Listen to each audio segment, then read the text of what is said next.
नमस्कार शेतकरी मित्रांनो, जय श्री महाकाल. आज आपण वरझिर गावी निवृत्ती शेळके यांच्या प्लॉटवर आलेलो आहे आणि आपण बघू शकता का त्यांनी टोमॅटोची कुठली व्हरायटी लावली सर? आणि मेस 0108 0108 लावलेली सीझन कंपनीचे 29 दिवसाचा प्लॉट आहे हा. आणि आपण बघू शकता का त्यांची लागवड पद्धत, पुढील लागवड पद्धत बद्दल तुम्ही माहिती सांगू शकता का? लागवड थोडीशी माझ्याकडून दाट झालेली, तरी पण 1.5 ते 2 फुट लागवड पाहिजे. 1.5 ते 2 फुटावरती लागवड पाहिजे होती. आता बघू शकता का 1 फुटावरती लागवड केली. थोडं झाडांमधली जी दाटी तयार हो झालेली आहे आणि व्हरायटी ही 0108 आहे.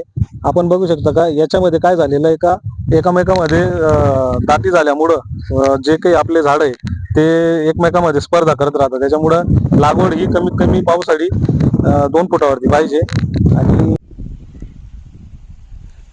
निवृत्ती शेळके यांचा प्लॉट आहे हा. इथं बांधणी बाकी आहे, तिकडे बांधणी झालेली आहे. आपण बघू शकता हे 2.5 एकरचा 0108 ही व्हरायटीचा प्लॉट आहे. अशी अवस्था आहे आज फ्लावरची. शकता का आता 29 दिवशी आपण हे किसा DF एकरी 2.5 लिटर आणि त्याच्यामध्ये मॅग्नेशियम सल्फेट 5 किलो असं या पद्धतीने त्या 108 ला सोडणार आहे. गंमत पण आता यांना टांग्याचा मोठी आवड असल्यामुळं तर शिवशंभू दोघांचं नाव आहे. खिलार जातीचे बैल आहे. खूप असं सुंदर असं